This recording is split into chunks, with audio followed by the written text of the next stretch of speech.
Mr. DJ. Hey, check this out. We got a great show coming your way.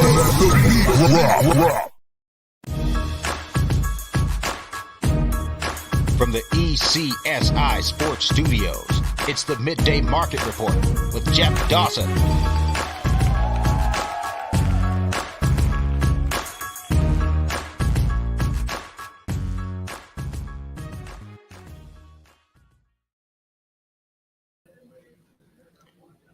Good afternoon, sports fans from all around the globe. I am your host, Jeff Dawson, East Coast Sports Investors, and this is your Midday Market Report for Tuesday, April 18th, 2023.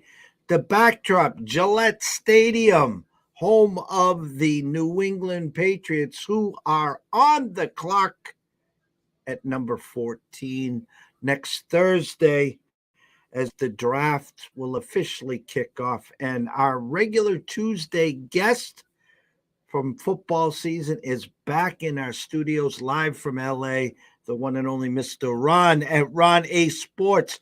If you have not downloaded his 32-page breakdown of each team and the draft, go over to eastcoastsportsinvestors.com.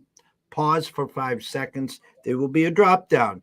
Just add your email and click and download. As I'm looking at it right now, 32 pages of work no one in the industry can match. And we were blessed and honored to be able to put it up on our website for everyone to view, like his NFL 2023 breakdown, 2022, last year. As we had that as well. But without further ado, the real guest, the star of our show, the one and only Mr. Ron from Ace Sports. Morning, Jeff. Good to be back with you, talking draft. It's great to be back with you. My 2-3:30 have been voided. I left that spot wide open for you in the fall as we broke down college football and NFL for 18, 20, 22 weeks. You took a few weeks off to enjoy life, but obviously by this draft preview that you have worked on and published, a lot of work has gone into this. Yep. It's 40 years of doing this. It started out just by having fun, following more the AFL before the NFL. And I said, something, I want to know who teams are drafting, what all the teams are like. I want to make some predictions during the regular season. And then it just got to some film study. It got to kind of looking at what other people were doing and seeing where some of the inconsistencies were. And I just love writing.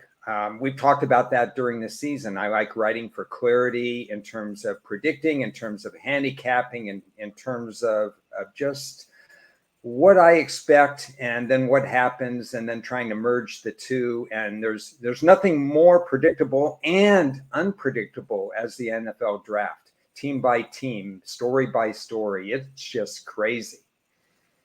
Well, it was kind of funny. You sent over the first copy.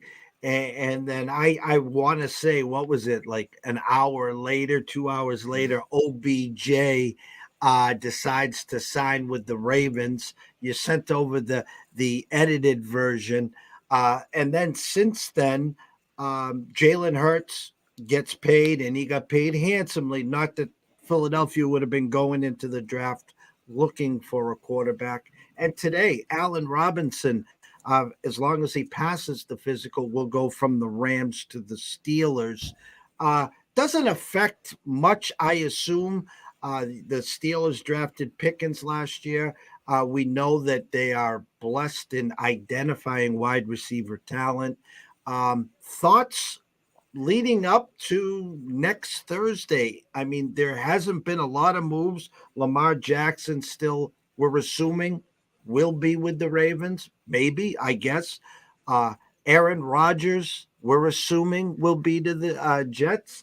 But how this is clouds most of the people's heads. For you, you're just like, nope, pen to pad. Take us through that process.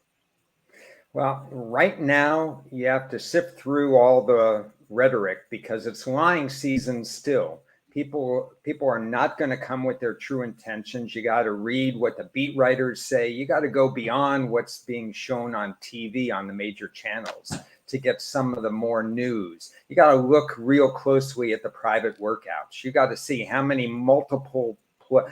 times players have come in multiple times. Private workout, private visit.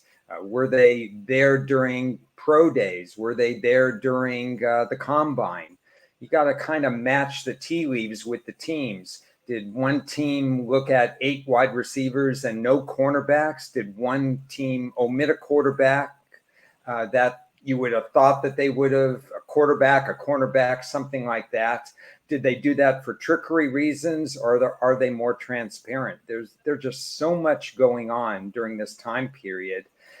And this is going to be an unpredictable draft because contrary to last year with so many super seniors just waiting to get out there with the 2020 and 2021 seasons were not all that full seasons with COVID.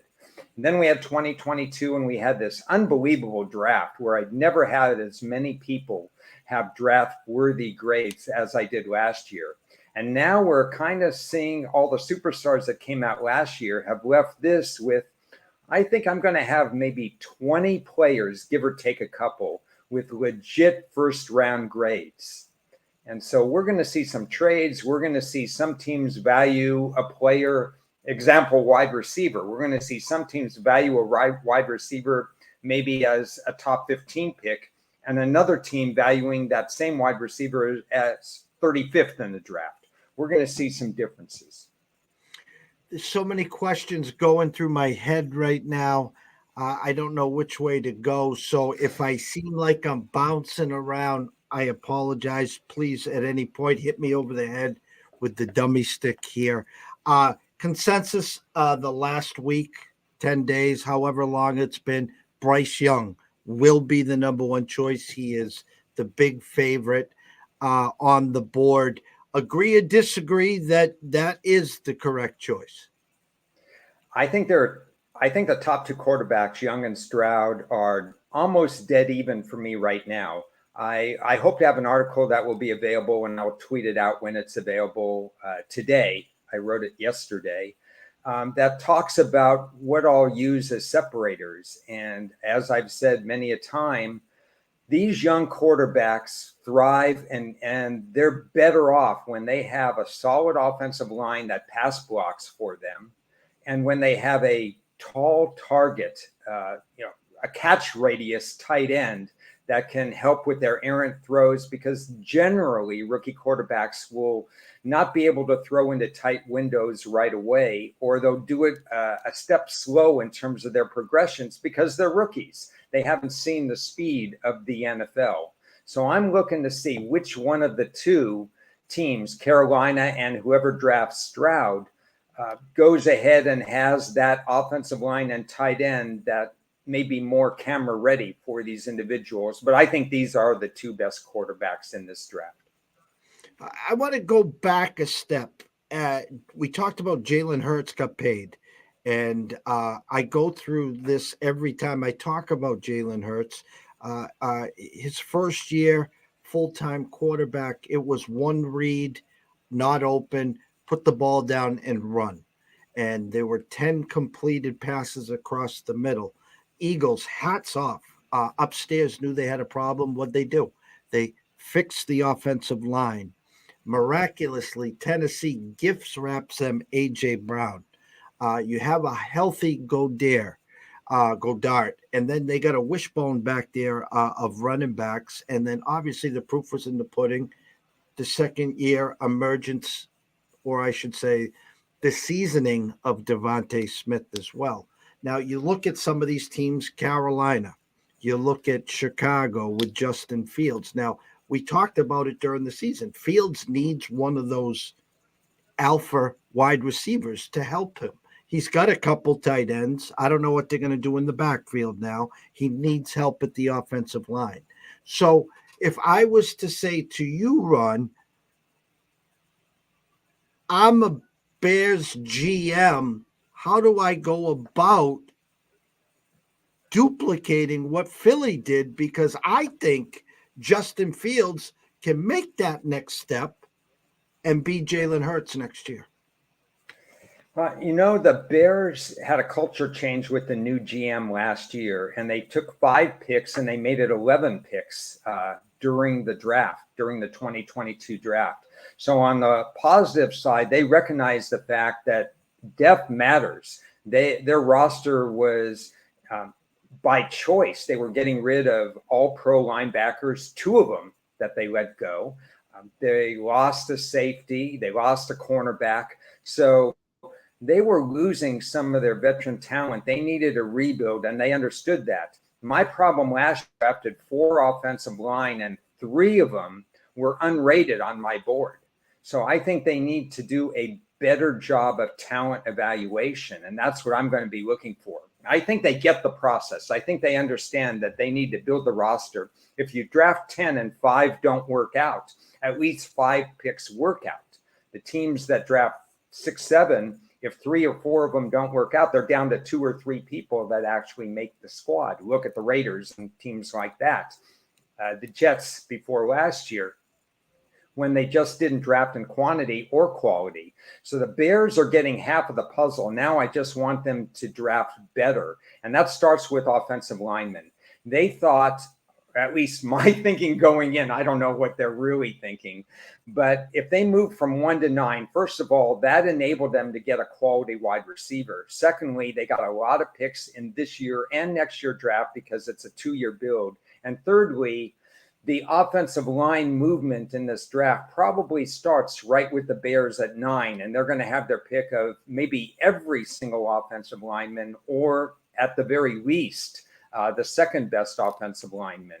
And I think all that in combination is they draft at 9, they take an offensive lineman, and they build from there. And take a tight end, please. There's 7 day 1 and day 2 tight ends. Take another tight end to complement what they have, and let's get the ball rolling in Chicago.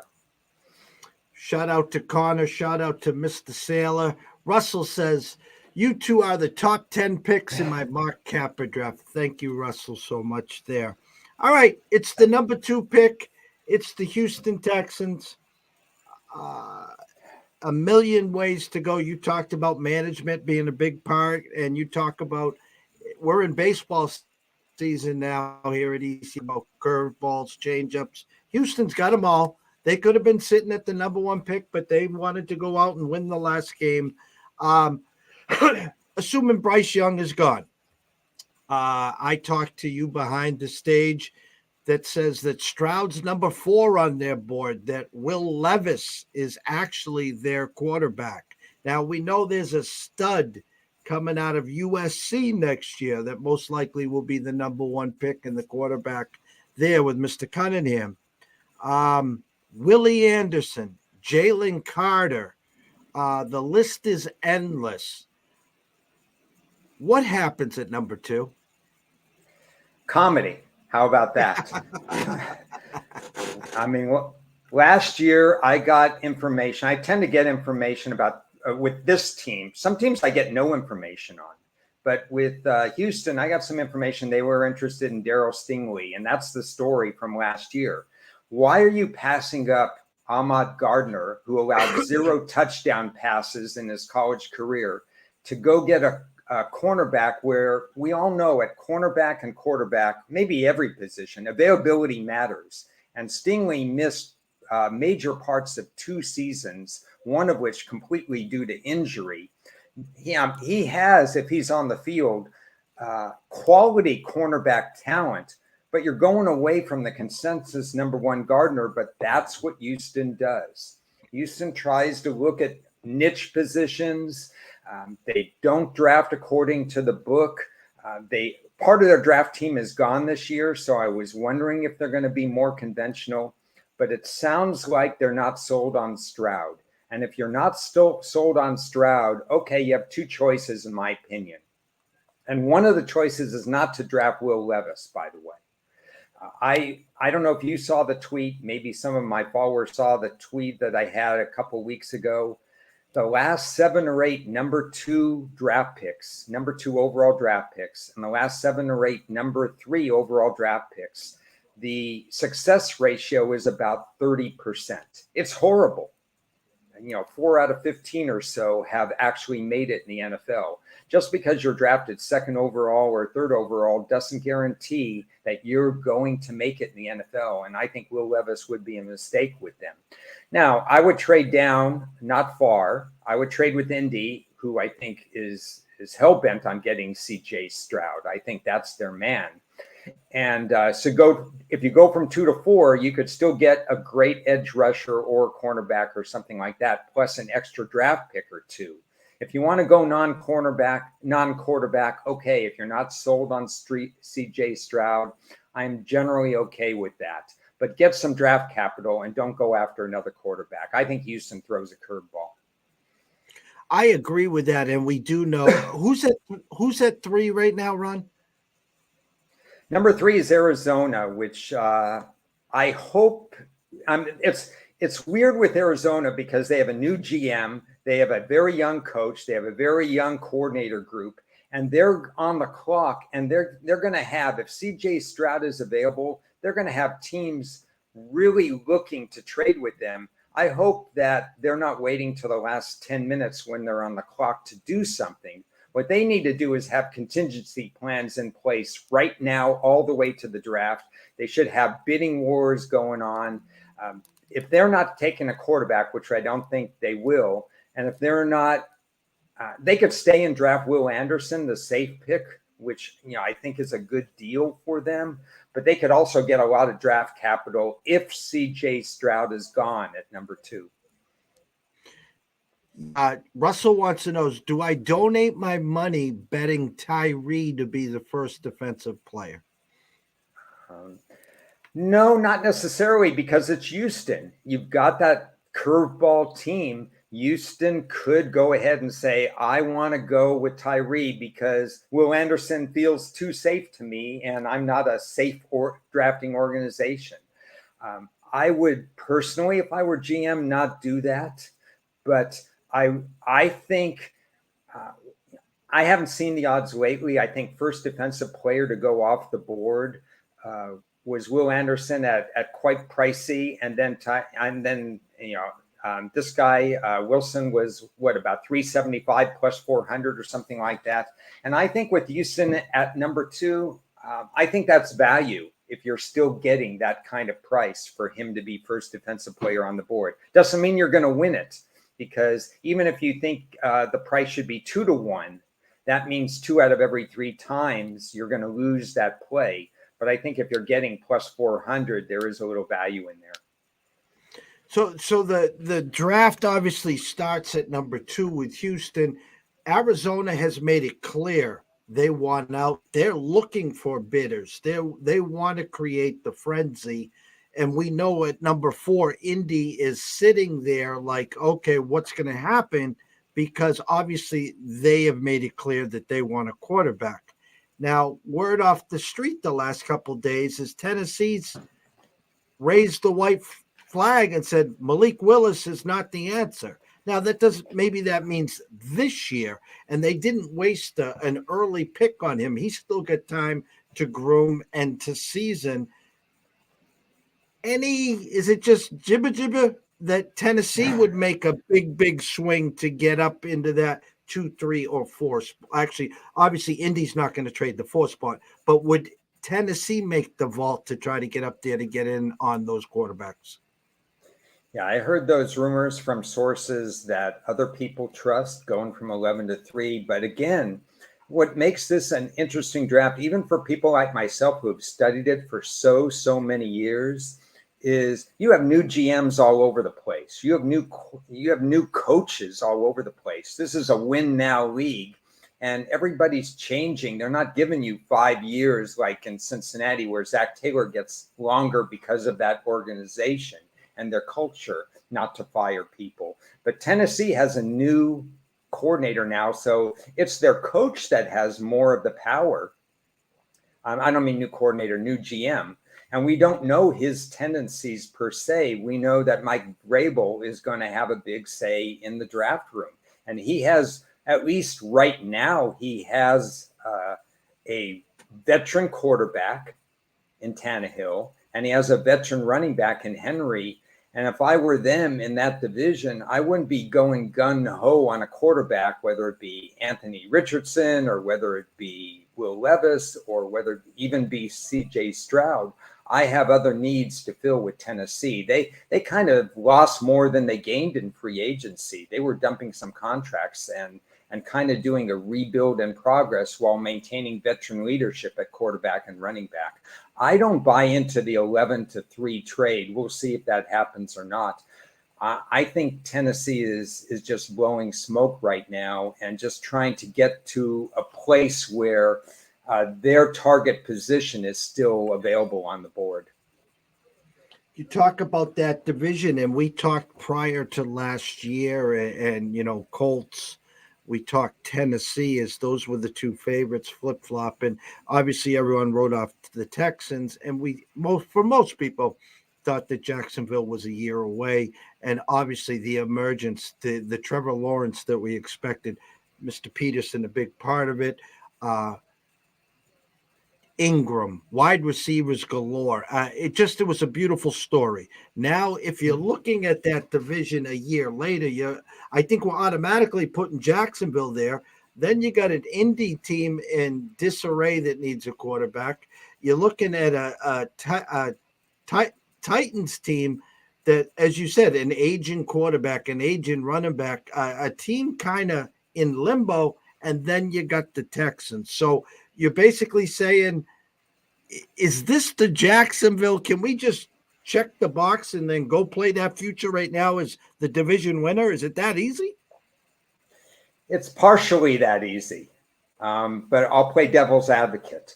Devil's advocate is, Indy's got a fresh start. Maybe they do some things in the draft. They get Leonard back, their linebacker. Linebacker positions have generally been devalued, but not Leonard. Leonard is not devalued, so he's better. Just to have Lovie Smith out of the building as head coach and to get in, a new guy. I know he's going to be a new coach and there'll be growing pains, but people are going to want to play for their new coach in Houston, and they have a lot of draft capital to build up quickly.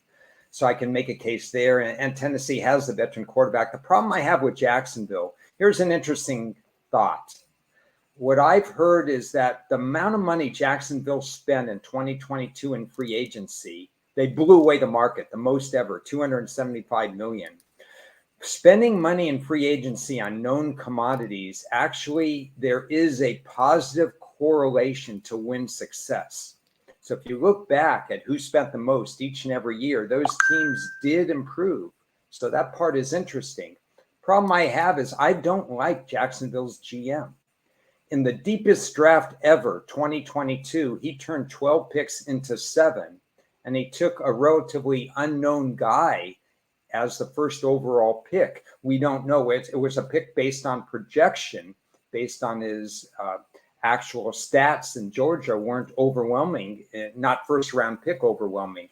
So I have less confidence in Jacksonville drafting late in each round, improving their roster, because I'm not a big fan of their GM. Are they the favorite to win that division? Absolutely.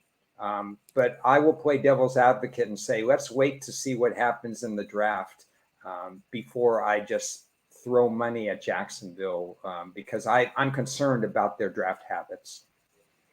We'll play the game here. Anthony Richardson and Will Levis. You're down on Levis. Obviously, you said Young, then Stroud. And I think Stroud really came onto the scene. Not that he wasn't a good quarterback. I'm not saying that. But he had the big game against Georgia that really opened up some eyes. It was almost like they opened up the playbook, and he's running like a gazelle. He had an amazing game, and his stock shot through the roof. Every mock draft I saw at 9 had Anthony Richardson tied with Carolina. Well, Carolina makes the big move. Where do you see Richardson going? Well, Russell, I see in the chat said, what teams will put off quarterback and so on. And it's kind of like last year when everybody had the first round. Would he go to Pittsburgh? It was kind of 50-50. And then he ends up going in the fourth round, and Ritter. We have the situations where we don't know exactly what the teams are thinking. But a team like the Raiders, they get Jimmy G in free agency. I don't think they need to draft a quarterback. I don't think Tennessee needs to draft another quarterback right now. I'm satisfied. And Richardson, boy, he's the one thing you can't sack him. Where Levis, you can sack him. Kentucky allowed a boatload of sacks last year, and that's an internal clock issue. It's not just a talent issue. But with Richardson, you just can't sack him. He'll just get away. The problem right now is accuracy. The problem is what I have here, 393 total pass attempts. There's 2 quarterbacks in this draft that have thrown 1,500 passes, and Richardson has thrown 393. His accuracy on short balls, because he's not seeing the field, he's not trusting what he sees, is not there. Can you teach accuracy? Not really. Only Josh Allen is the outlier to that. The only way you teach accuracy is you run these shorter routes that NFL teams are running now, these RPOs and stuff like that. That's what quarterbacks' higher pass percentages. But you can't really teach Richardson throw a 15-yard out and anticipate where a wide receiver is going, because he's not ready for that now, and he may never be ready for that. So in this draft, if you want a safer bet, I would go with the Tennessee, quarterback early in the second round or late in the first. He's not going to be, what's the right word? He's not going to be the franchise quarterback, but he fully capable of being the back in this draft. If clock for Will Levis does not improve, and if Richardson never develops. You go back to the perfect storm in the Patrick Mahomes draft, and Kansas City identified it. They move all the way up. And the best thing that ever could happen is once he was drafted, he was handed a clipboard and says, you see that guy over there? His name's Alex Smith. He's quarterbacking all year. He's your mentor. You take good notes, and then we'll hand you the ball the following year. And that's the problem in today's NFL. We need to win, and we need to win now. And they think that these quarterbacks are the answer, and they're getting into opening day starts, which, as you and I and everyone else here that's watching and listening knows, usually doesn't end well, Ron. Yeah. Peyton Manning, Troy Aikman, and their careers, they suffered through 1-win and 3-win seasons and stuff like that. Let's talk Jordan Love for an example. If he's not drafted by Green Bay and he's thrown into the fire, and this is something people may disagree with, but I think unless he would have a Geno Smith resurgence, which is possible, I think he would be more like Geno Smith, almost washed out of the league in 3 years if he wasn't drafted by Green Bay holding a clipboard. Now, the fact to look at what Aaron Rodgers has done, he has that, to me, that Tyreek Taylor, the Buffalo guy, and he also was with the Chargers, where he absorbed so much knowledge that he could come in and win games for a team, in fact, take a team to the playoffs. Maybe Jordan Love has that quality. I'm not saying he does, but he came in the league with so many flaws, so many interceptions on his resume, almost like a throwback. Half the viewers may not know who this guy is, but Tommy Maddox, who came out after 2 years, was drafted in the first round by Denver, and I don't know how many passes he threw. Not many, certainly not many to his own team. He just wasn't ready, and that's Jordan Love. And that's what I fear with some of these quarterbacks, like you said, is it's win now, and they look the part, but they haven't seen NFL speed, and they haven't seen NFL defenses. And to Jordan Love's credit, and to Pat Mahomes' credit, and to some of these others, Jordan Love gets to play with a team with an already built offensive line, whereas Sam Darnold, Josh Rosen, even Baker Mayfield and others had to deal with substandard offensive lines. And that could get a quarterback into bad NFL habits early on. Touchdown, Tommy Maddox. Um, again, I can talk hours for you. I'm going to throw some more questions at you, and then hopefully next week we can really dig in more into this first round here. The two big headliners, Willie Anderson here, and not that he's slipping, but just I think the uncertainty of what to do up top with the first 4 picks, where he may slide.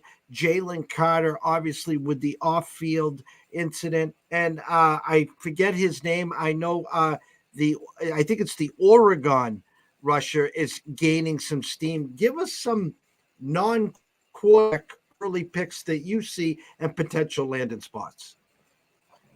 Well, this wide receiver group is really weak compared to the last 5, 6, 7, 8 years. It's not that you can't find talent. There's going to be plenty of talent because wide receiver is one of those positions that's really developed all the way through high school and college. You can find wide receivers, but they're the best wide receiver in this draft, or who would have been in this draft, Marvin Harrison, who's playing with Ohio State. He would probably be the 2nd or 3rd overall pick in this draft. And now we're talking about not even having a wide receiver in the top 14 or 15 picks. It's possible. Maybe the other Ohio State receiver goes there, but he played really 2 games all of this year. I like Zay Flowers in this draft. I don't know what his landing spot will be, but I think in this particular draft, other than size, he stayed with Boston College.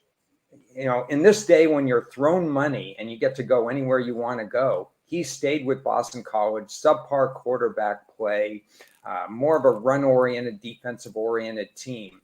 And yet, even at his size, he made contested catches. He reminds me of Dotson of Washington Commanders. I have to pause and say their name. They got him a little bit higher than people expected, around 16. And I have Zay Flowers rated in the same range as Dotson. So I think he actually comes off the board a little sooner than people think. He comes off maybe toward the end of the teams. And he can help a team right away. That's the kind of player that interests me. You're seeing some differences with Witherspoon now. Illinois teaches a lot of good defense. So you're seeing some of their defensive players come off the board a little bit early. Witherspoon now the favorite over Gonzalez of Oregon to go as the first cornerback drafted. So that's intriguing where these two goes. Maybe both still go in the top 10. And the 2 classes that I like the most are running back and tight end. I have 7 tight ends going in the first 3 rounds. I have 7 tight ends rated in my top 100. And at running back, I have 12 running backs that I think will either timeshare start or standalone start in this draft. And you can find running backs in the 3rd, 4th, 5th round. I'm really intrigued by where a lot of these running backs go. The Pitt running back is getting some traction on my end. I don't know if he's getting some traction by others. He was kind of 10th rated. I have him 4th rated. So it'll be interesting to see where some of these guys go. So I'm not really answering your question directly because not all these guys are first round picks that I'm talking about. I think we know who some of the first round picks are, but we're also going to be seeing some outliers in picks 21 to 31 in the first round because there's not enough first round picks to go around. So whereas New England's pick last year of the offensive lineman, Strange, was a strange pick last year because of how deep a draft that was, that wouldn't be a strange pick this year.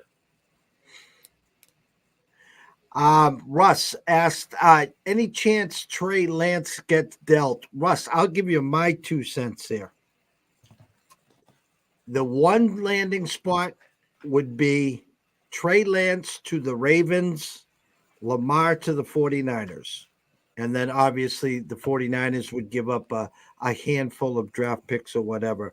So that's my 2 cents if Trey Lance would be dealt. Do you have any opinion there, Ron? I think because it's the 49ers, they keep Trey Lance. And the reason is because they learned their lesson last January. They ran out of quarterbacks in a game that was probably a 50-50 game with Philadelphia. Jalen Hurts had never been defensed the way that San Francisco defense put a blanket on them in that first quarter before all the injuries hit San Francisco. They've even signed Sam Darnold. Now word is out that Brock Purdy may miss part or even all of the season. I saw that yesterday.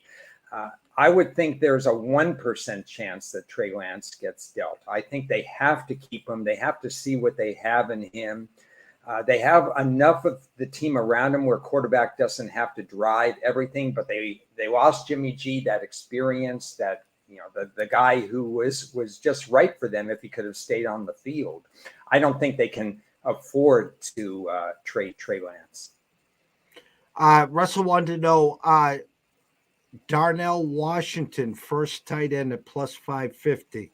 Chance? Yeah. I got to tell you, I laugh because I feel like I'm ahead of the game when I make draft props. I've made 26 of them so far. Darnell Washington was one of the 4 or 5 that I was not ahead of the game.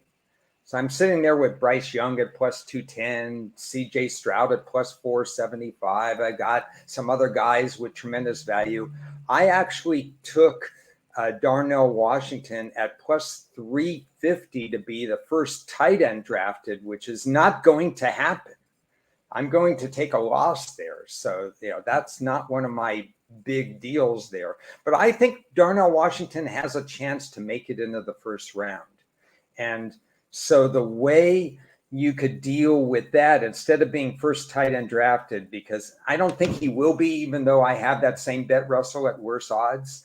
But the over-under for tight ends drafted in the first round, over 2.5 is plus 275. Maybe somebody, the books are so slow this year, but maybe somebody says over-under, does Darnell Washington get drafted in the first round? Maybe it's plus 200. I think those are better options for Darnell Washington at this point.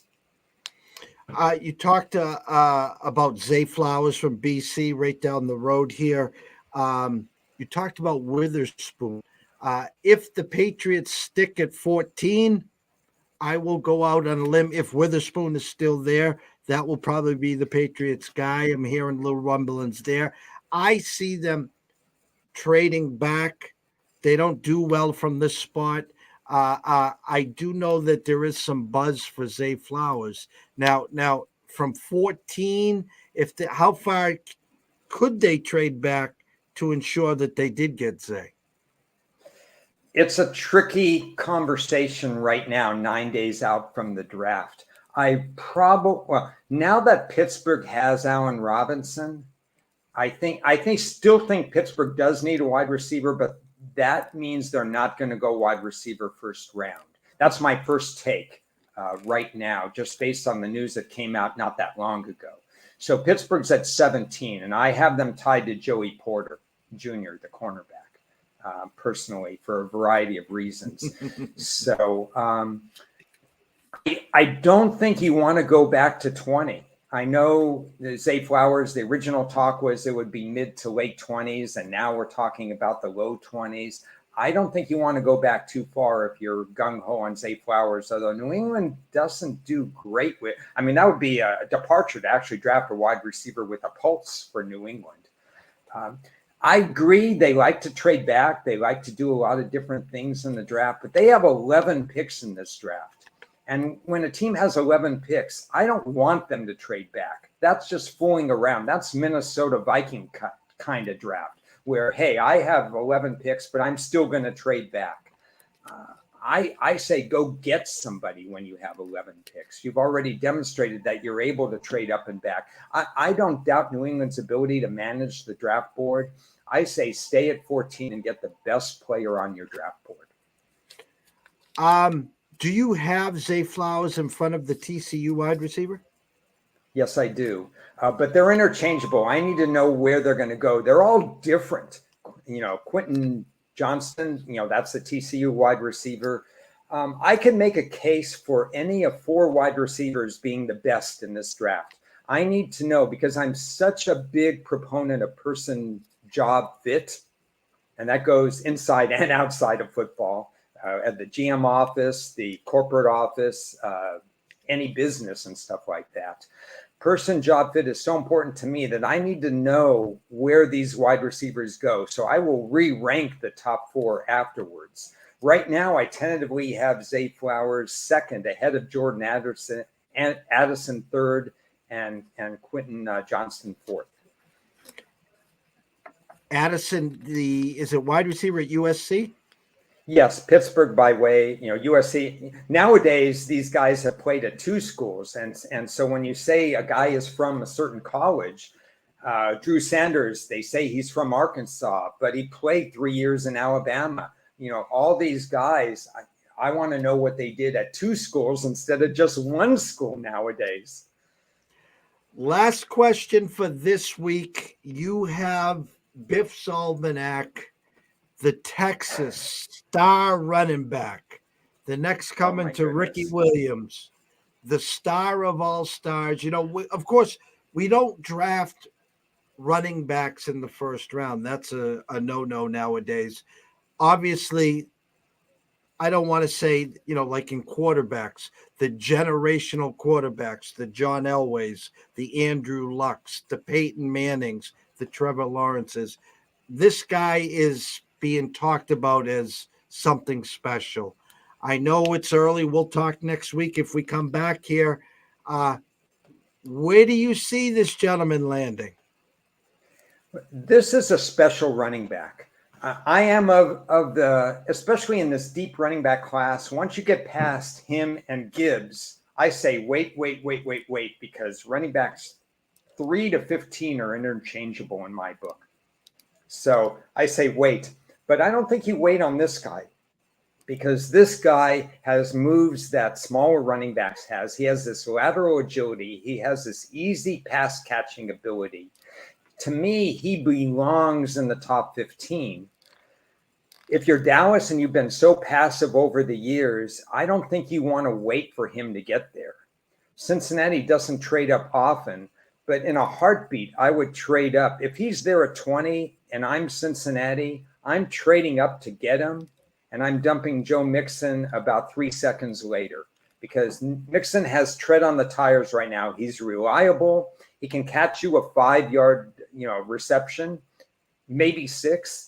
He's not a breakaway threat he's almost Ezekiel Elliott-like in that when you throw to him, you're actually losing ground instead of winning ground now.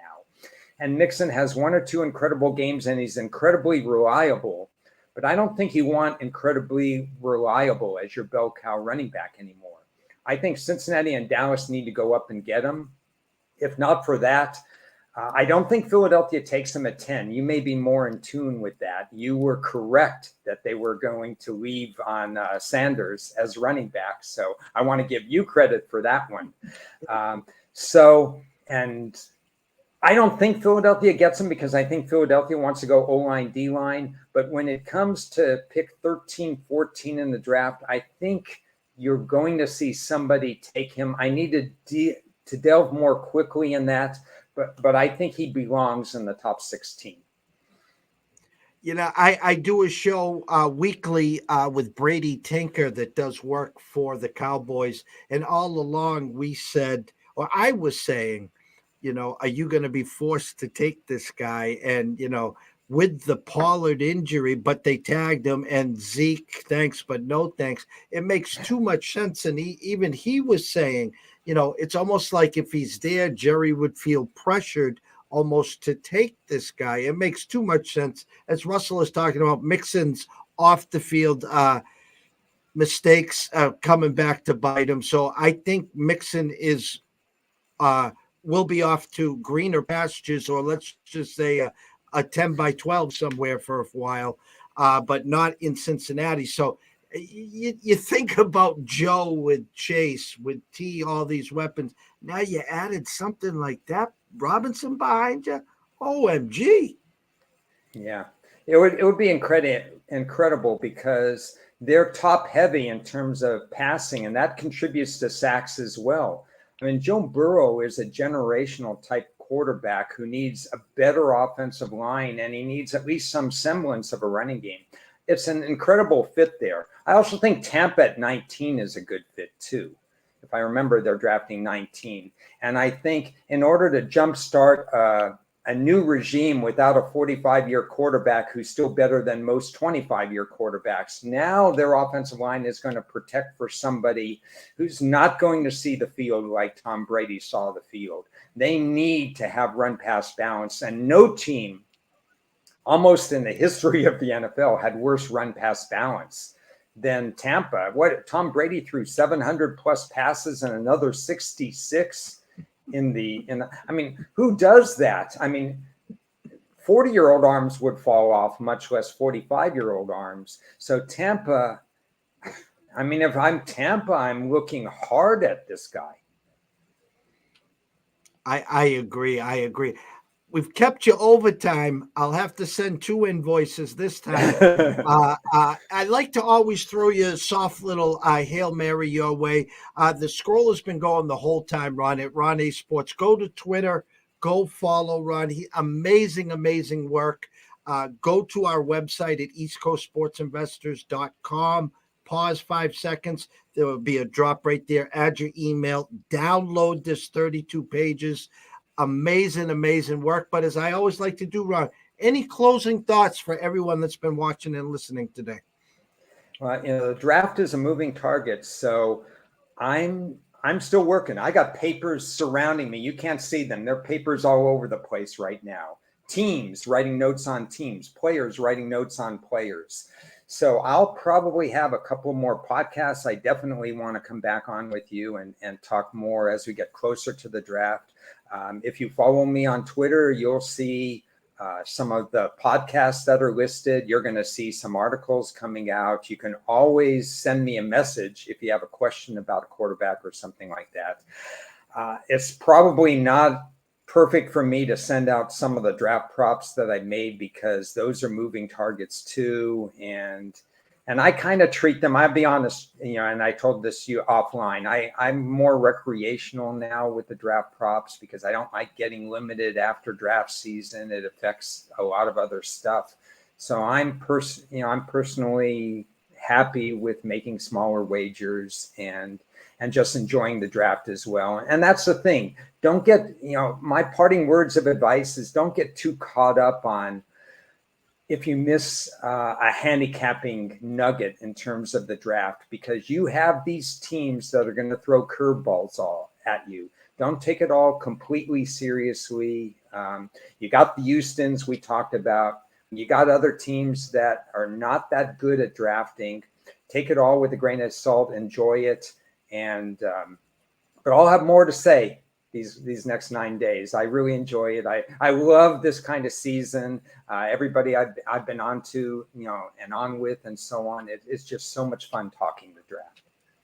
Well, we can't thank you enough. Shout out to Connor, Marty, Russell, Billy, this was Ellis here. Great turnout again.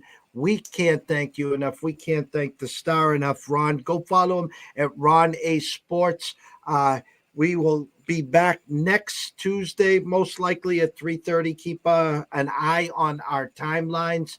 And at 6:30, 6:45 tonight, myself and Scotty Webb will be back talking some MLB, what's going on in the first 2.5 weeks. We'll have an evening slate to break down as well. So everyone, have a great afternoon. Ron, thank you as always. And we will see everyone soon.